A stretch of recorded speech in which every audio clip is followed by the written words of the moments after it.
So today we're going to take a look at the technique that really did open up my eyes into the world of lure fishing and show me just how viable lure fishing was into catching some of the biggest fish that swim in our waters. It changed me from an all-round angler and a bit of a part-time lure fisherman into a dedicated lure angler. Today we're going to take a look at the Ned Rig. So to understand a technique and to really get the best out of it, in my opinion, it does help to know a little bit about its origins, where it come from, what it was designed to do, and then that can help you make good decisions in certain situations where a Ned Rig can be really effective. So the Ned Rig was spawned from a genre of fishing called the Midwest Finesse, and it was all about light lines, open jig heads, finesse style baits that the American bass anglers would predominantly target smallmouth and largemouth bass with. Now, very famous angler in the bass fishing scene called Ned Rig. He was the one who invented the Ned Rig in the early 2000s. You could probably trace the roots back much further than that, but the Ned Rig as we know it today, that sort of came into being in them early 2000s by Ned Rig. And it was designed to be fished out the back of a boat during the like the American bass tournaments. You would have your main angler whose boat it would be that you're fishing from. He would often be at the bow of the boat casting from the front, and then the co-angler would often be at the back of the boat, which would put him at a disadvantage most of the time, because what he's doing effectively is covering water that the angler fishing from the front of the boat has already covered. So the Ned Rig was designed to be a short range technique to basically mop up any fish that the angler from the front of the boat had missed.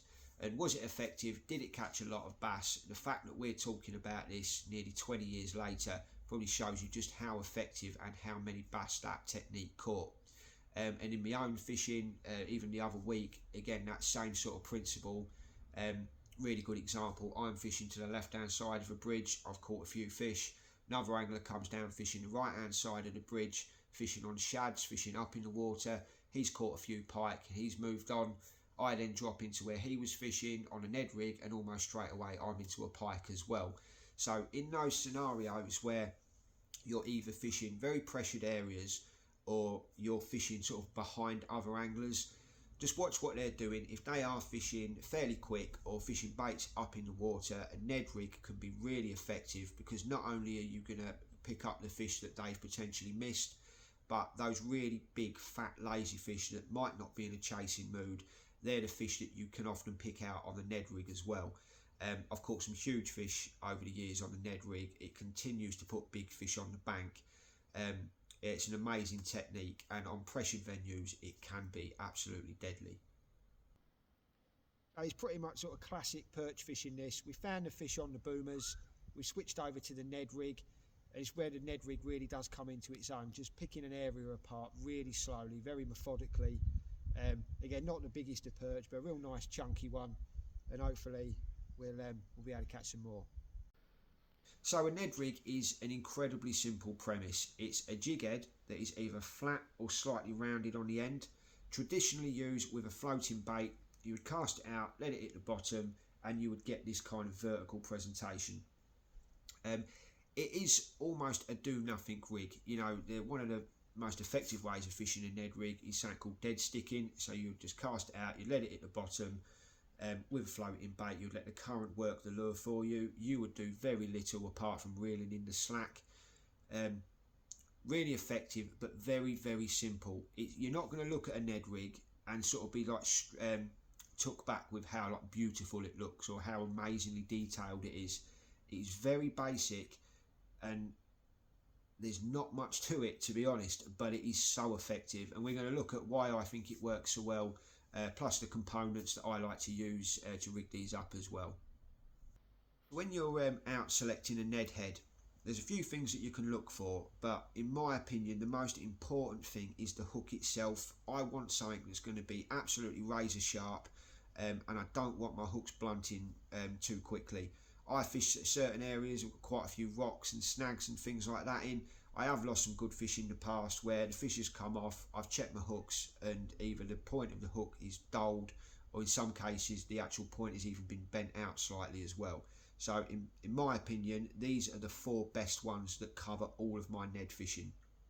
So you've got the Ilex tungsten Ned head there. These are not cheap. but this is kind of the full package. You've not only have you got a really razor sharp hook, you've got like a double hook keeper on there. You've got the little resin ball on the shank of the hook with the hook keeper. And one good thing that a Ned Rig is really good for is skipping, and I do skip these quite a lot.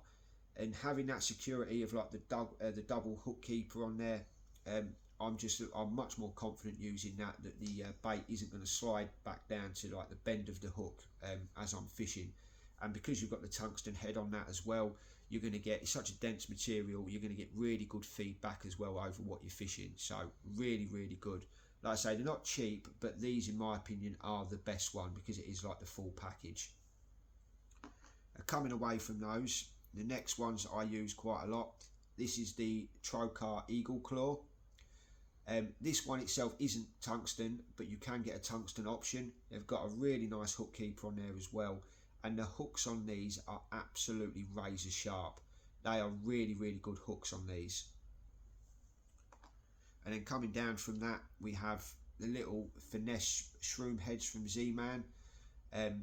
With the gunky skip worms, I sometimes just literally cut the very end of them off, and they work really well on these, just casting them out and dead sticking. So again, really little, really small Ned head, that one. But if you are a finesse angler and you want to really scale down to some of the micro finesse stuff that's on the market now, these are really good. You've got the hook keeper and you've got a really nice hook on there as well.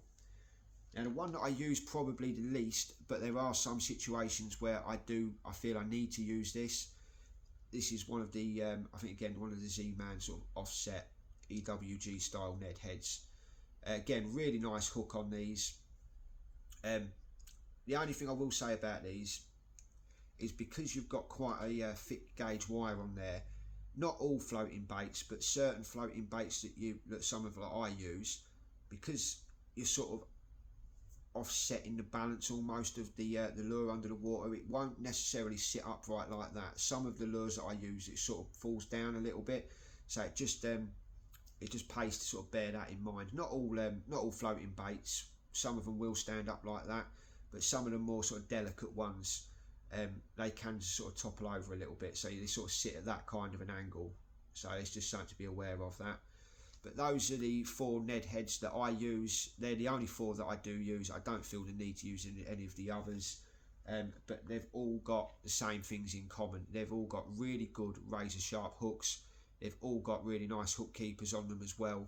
And like I say, I've not felt the need to use anything other than those.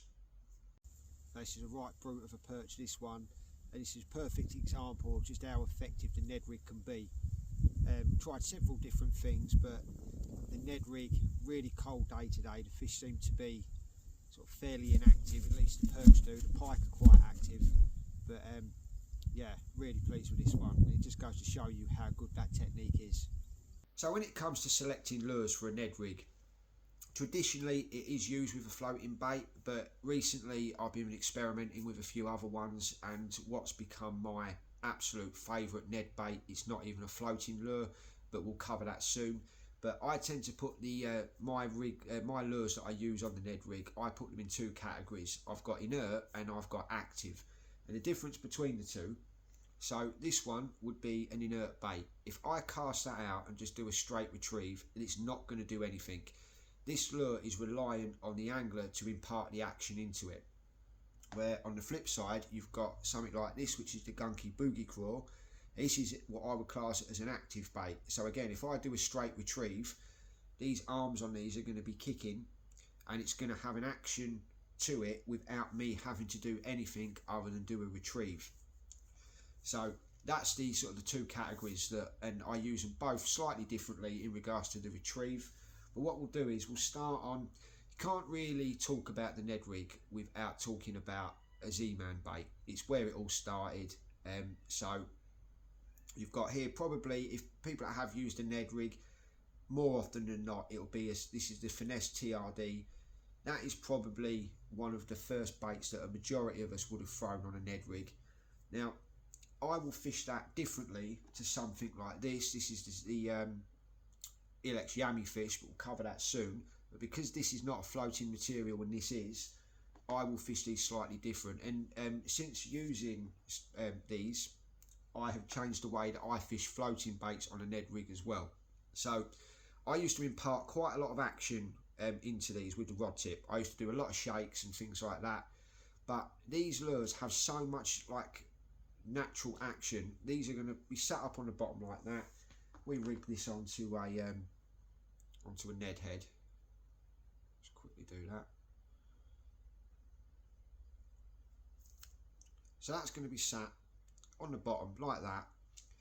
And if I'm shaking it, I don't want this on the bottom doing this. You know, it's too much. Ned Rig is a really easy technique to overwork a lure. So what I tend to do now, if I'm using a floating bait, I'll cast it out, I'll let it sink to the bottom, and all I'll do is maybe a quarter to half a turn of the reel handle. I don't even want this to come off the bottom. I want that to sit like that and just move like that. And any movement in the water whatsoever, whether it be a current or anything like that, that's going to be doing that on its own. It's not going to need me to help do that. Any floating bait that you use that sits up like that, any movement whatsoever is going to get this lure working. So you don't really need to do anything. These work really well with a technique called dead sticking. So you'll just cast it out, let it sink to the bottom, and sometimes I'll hold them in place for sometimes even up to a minute. They literally do fish on their own. You know, very little you have to do with these. I don't like to fish these too fast. Like I say, it'll be a quarter of a turn of the reel handle. Sometimes I'll leave it for a second or two. Other times, like I say, I'll dead stick these for up to a minute. Depending on what kind of mood the fish are in, you know, that's down to us as anglers to work out on the day. But yeah, the floating stick bait, absolute classic Ned bait, and it's caught thousands of fish across Europe and the States, and it will continue to do so. Really, really effective. I just find that these are quite easy to overwork, so like less is definitely more with these. Now, what's become one of my absolute favourite Ned baits, and I don't know why it works so well. This is literally from the start of this season I was using this, and there were several occasions, one in particular that sticks out. I'm fishing in the summer, it's early season, I can't buy a bite. I've got fish that are feeding in front of me. I've got skimmers and roach scattering. I know the perch are active. I'm trying to catch them on crankbaits and shads and things like that. They're not having it. I scaled down to drop shot, Ned rigs and things like that. And it wasn't until I switched over to this one. This is the Ilex Yummy fish. And it was instant. I had, I think, 44 centimetre fish straight away on it. I've had them up to 47 on this particular lure. I don't know what it is about it, but there is definitely something now. There is a pattern that can't be ignored where it's worked so many times where everything else has failed. I don't know if it's to do with the material because it's a soft, or whether it's the scent on it or whatever it may be. It's got quite a unique action, especially when this is falling through the water. Now, a lot of Ned baits, especially stick baits, as they're falling, will have that kind of a spiral to them. This has sort of an erratic spiral. It never seems to do the same thing twice. These work really well if I cast them out and I fish them a little bit like the floating stick bait. But what I found to get the best of these, there's two retrieves that work really well. One is I'll cast it out, I'll let it sink to the bottom. I'll keep sort of a semi-slack line, so I want a bow in the line. I'll shake the rod tip and then a half a turn of the handle. So as I'm pulling this through the water, this is going to sort of stand up a little bit, and then as I pause, it's going to then sink again. But then I shake the rod tip and you're just going to get it on the bottom quivering like that. And I think this lure, what it does is it really does tap into the ambush instinct of a perch. So you think that's along the bottom, especially in this colour, it's not necessarily going to look like a worm or some kind of crustacean, but it's going to resemble a fish feeding along the bottom.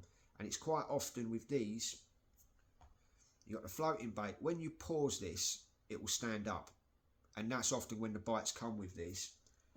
With these, it's the other way round. I get a lot of bites as I'm moving these and it's standing up like that.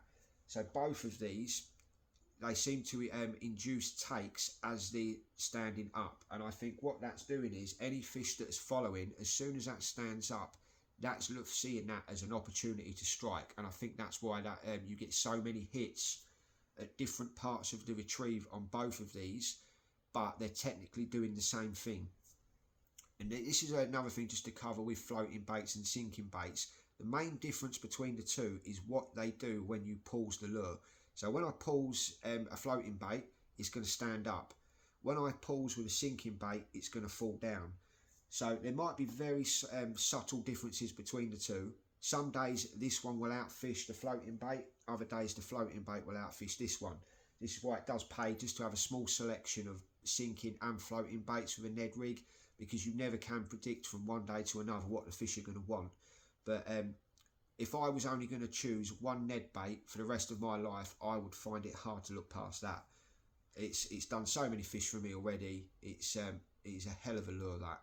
And just staying on the topic for just a couple more seconds with this bait, another retrieve that works really well with this is cast it out, let it sink to the bottom, and then just one or two really fast turns of the reel handle, because it darts off the bottom and it does that kind of erratic spiral down again. I'll pause it for a second and then I'll repeat, and I'll do another couple of really fast reel turns with it as well. Works really, really well on the pike, that. The Ned Rig, for some reason, especially after January, so you get January, February, early March, once the pike have been pressured and they've been caught on dead baits or they've been caught on bigger lures, things like that. I don't know what it is about the Ned Rig, but I've had some whacking great pike over the years on the Ned Rig, and especially with that retrieve, as it's just darting off the bottom and then slowly spiralling back down again, works really well with this particular bait. Another one as well that's worth mentioning, I haven't got any with me at the minute, I've completely run out, is the gunky skipworm. The good thing about that lure is they come in lengths of 10cm, so if you want a bigger presentation, you've got that straight away. But what I often do with those is I either cut them in half. When I do that, they work really well on the trocar, slightly smaller hook. This is a 1.8. Cutting the skipworm in half on one of those works really well. Sometimes I'll literally just cut the head off of them and use them on one of the little micro Ned heads. That works really well when the fish are really not having it. And then when you use them at full length, the Ilex, it's got a slightly longer shank hook on these, so that works really well with a 10cm one. But yeah, the skipworm is definitely worth looking at, because you're getting several different baits in one, really, because you can cut them down to the size that you want. Really effective. I did some filming for Gunky the other year as well. We caught a decent fish doing that, cutting them in half, just sight fishing on the Ned Rig as well, so works excellent. Yeah, another fish, long lean fish this time. Just fishing the Ned again, really inactive, shaking the slack very gently, and then just one really slow turn of the handle, and then this one whacked it. Oh yeah, it's two cracking fish in a fairly short space of time. Let's see if we can get another one. So moving into creature baits, I was never a big fan of creature baits. I catch a few fish on them here and there, but I've always preferred a stick bait over a creature bait. But this year I have put a lot more time into the Gunky Hurricraws, and I did a tutorial session. I took somebody out a couple of weeks ago, and it's the difference when we switched over to the Hurricraw was amazing. We started off fishing on a Ned Rig, but with a stick bait. He was catching a few fish, he was happy with that. We tried a few other things. We caught on every technique that we tried, but as soon as we switched over to the Hurricraws, I think more specifically it was the 5cm one. It was a really, really cold day. It was during that cold snap that we had a few weeks back. I had one cast to sort of demonstrate how I like to fish them, and bang, straight away, mid 40cm perch. I passed the rod back, he's then using it, and then straight away a 40cm perch and several other really nice fish as well. It really has added another dimension to my fishing these Hurricraws. Like I say, I wasn't a massive fan of creature baits until recently, and these have sort of given me the confidence to really go out there and put some time into them. And I've caught quite a few fish at that 40cm and above on these. You know, in recent weeks as well, where the fishing for the perch especially has been quite tough. We have had a few over 40 on them, and the good thing about these as well is that they come in three different sizes. So we've got a 10cm, you've got the 7.5, and then you've got the 5cm as well. And these are a bit of a unique bait, these, because they're not a floating material, but you've got these hollow claws on them, and these float. So on a Ned rig, these work really well because you're getting a little bit of like a hybrid kind of motion to them. So if you want to dead stick them, that's going to be laid on the bottom, but these are going to be sticking up slightly and they're just going to have the movement in the current. And whether it's that sort of entices all of these takes on them, I'm not quite sure, but I can't believe how many fish that these have caught in recent weeks. And that particular day when we was doing that tutorial session, it was quite amazing of just what a dramatic difference it made when we started casting these out. We must have covered those bigger fish several times with other techniques, and as soon as we went onto these craws, they was on it straight away. So again, you've got something for everyone here. We've got that is on one of the Ilex Ned heads. You've got this one that pairs up really well with the trocar. That's the 7.5 centimetre, and then you've got this 5 centimetre one that matches up really well to the micro Ned heads. So again, whether you're a finesse angler or whether you're someone who likes chucking big lures for really big perch, there is something for everyone in just that one range of lures. So when I'm fishing these, there's two main ways again that I like to do them. One is just cast it out, let it sink, and then just one quick turn of the reel handle, and I want that to hop off the bottom and then settle again, just like as a crayfish sort of retreats. But again, I will pause these for slightly longer because you've got the claws that will stand up, and it just gives it that bit more of like a lifelike motion in the water. Really, really good lures these for that. And the other one as well, and again, going back to that day, that cold snap that we had,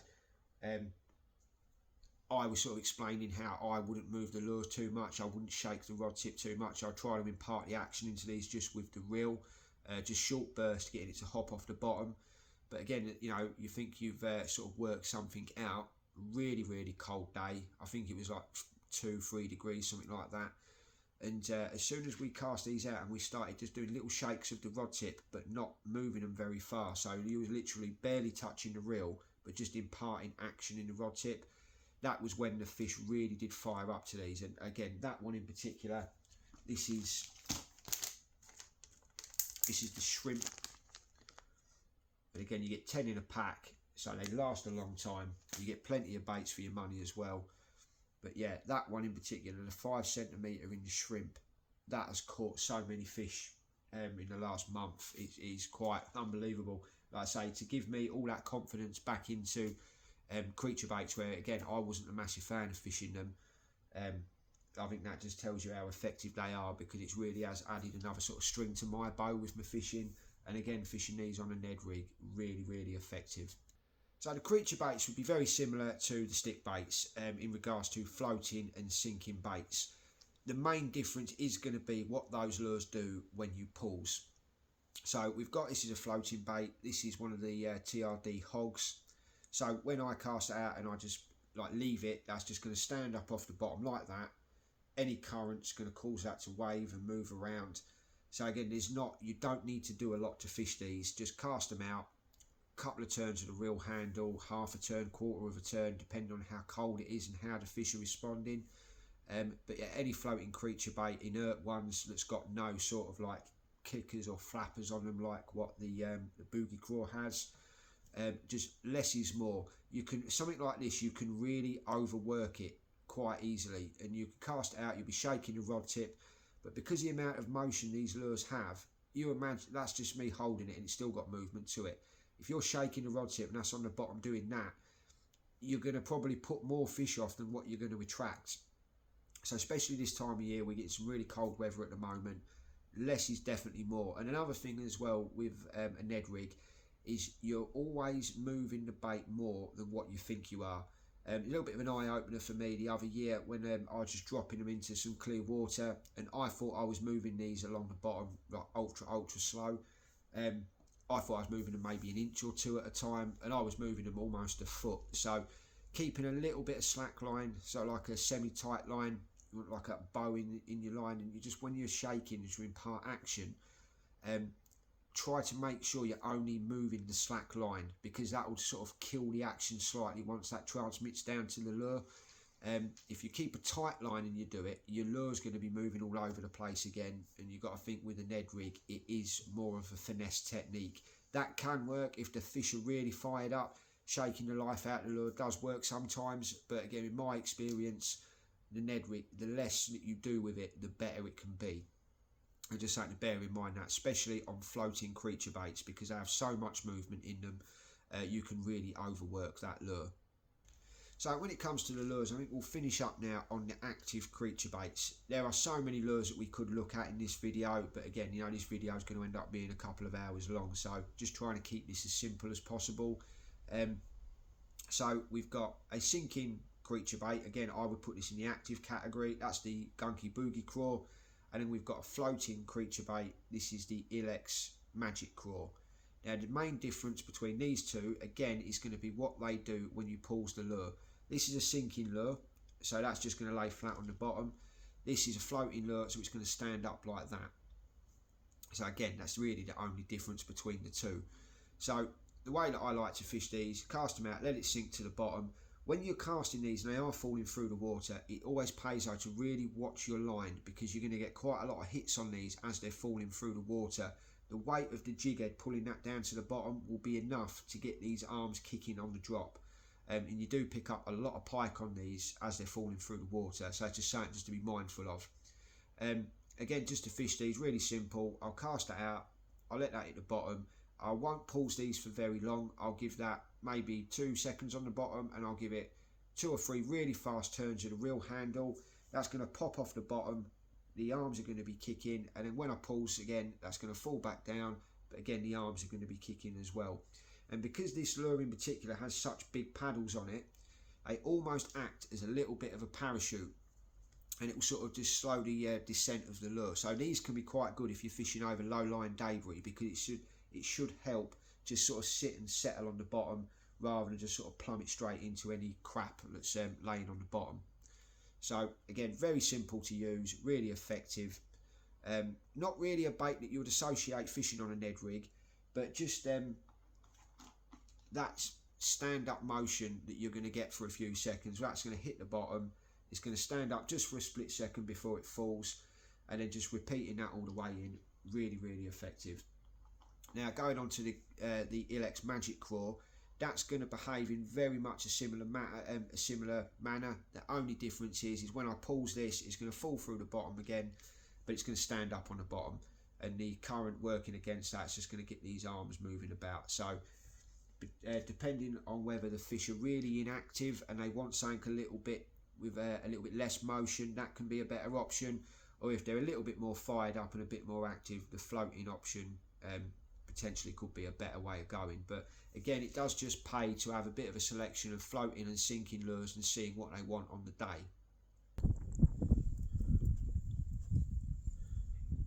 I think that's the basics covered. I hope you enjoyed it. I could have really gone in depth with this technique and done a 3 or 4 hour video on this, literally, because there is so much to talk about, the different lures, different style of baits, retrieves and things like that. But obviously just trying to keep this a little bit more compact. If it wasn't for the Ned Rig, I don't know what I would be doing now, but it really did change the course of my angling. It's put some incredible fish on the bank, not only for me but for other anglers across the country. It really is worth giving it a go. It can be slow, it can be a little bit boring at times, but if you do want to go out there and you want to catch some fish either on pressured venues, or you want to catch some of the biggest perch that swim in our waters, it really is worth persevering, because it is a hell of a technique and I can't recommend it enough. Anything else you want me to sort of elaborate on or go into a bit more detail, just drop it in the comments and I'll get back to you as soon as I can. Cheers.